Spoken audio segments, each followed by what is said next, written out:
So I managed to get a few minutes with Sean Maloney. Hello, hello. Hello, and I was told that I'd have to walk and talk.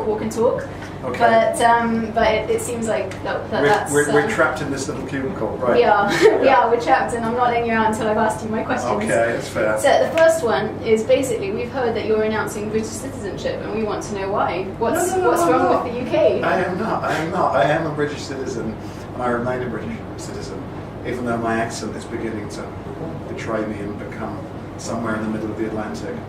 No, I'm still British, and I come back and watch us losing sports regularly still. All right, but you're staying in the States for the near future, long term. I travel the whole time, so I'm actually about 50% of the time traveling around. But no, I do like California. I mean, I love England as well, but when you leave somewhere, it's difficult to go back, and you end up sort of stuck in the middle, and you're neither in one place or the other, and that's what I am. I'm somewhere in the middle. Well, that brings me to my next question. If you travel a lot, how big exactly is your carbon footprint? I have no idea. Have you ever tried calculating it? I haven't. I am sure I'm probably more than average, like a lot of business people, because I travel a lot. Although we do have a policy of traveling economy class. But that doesn't help anything to do with it carbon doesn't emissions. help much. It just means I can feel less guilty. I just do the same as everybody else, right? I'm not particularly good. I drive a hybrid. I've got a Prius. I've driven that for years. Turn all the lights off as much as possible. Do you switch your computer off when you leave the office?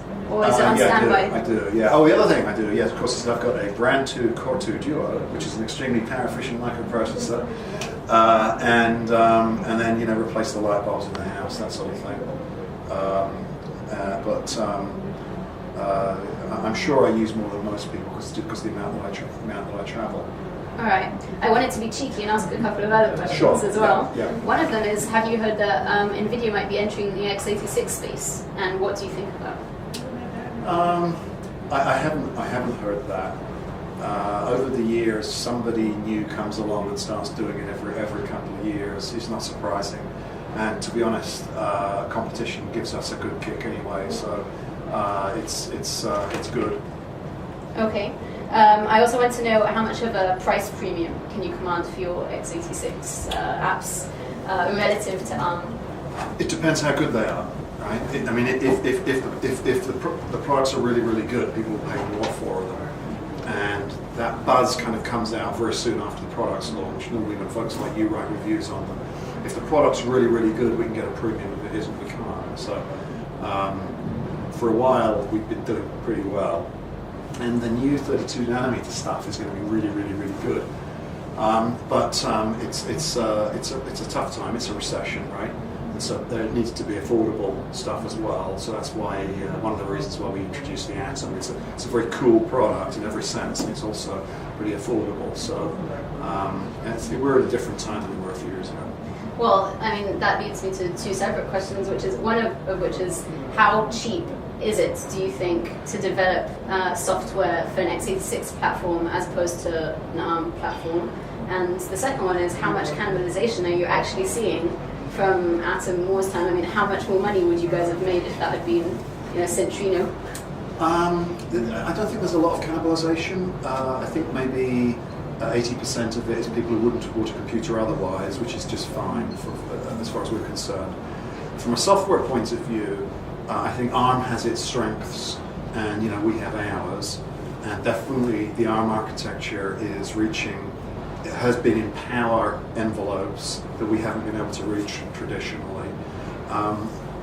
x86, or what we call Intel architecture, does have a strength in that the architecture is very well defined, and so you can have software portability, which is something that everyone's kind of used to with the IA.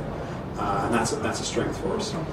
Okay, TI sells system on chip with their OMAP, with both apps processors and a DSP. Yeah. Okay, so where will your DSP come from? I don't know that we need a DSP. We've used DSPs in the past, and I'm not sure that we need one. But we'll have to wait and see. All right. And my last question, which is somewhere here. Oh yeah, how do you differentiate the UMPC chip line from mainstream CPU line? very low power consumption. So basically we're going after 8, 10, 12, 14 hours of battery life, as opposed to the 3 or 4 that you're sort of used to, or maybe 5 that you're used to on conventional notebooks. So ultra mobile PC is battery life, and then of course form factor, much smaller form factors. Over the next couple of years, you're going to see, as we go to 32 nanometers, you'll see these what appear to be almost normal notebooks lasting incredibly long time, battery life lasting incredibly long time. Okay. Well, Thank you. Thank you very much for your time. My pleasure.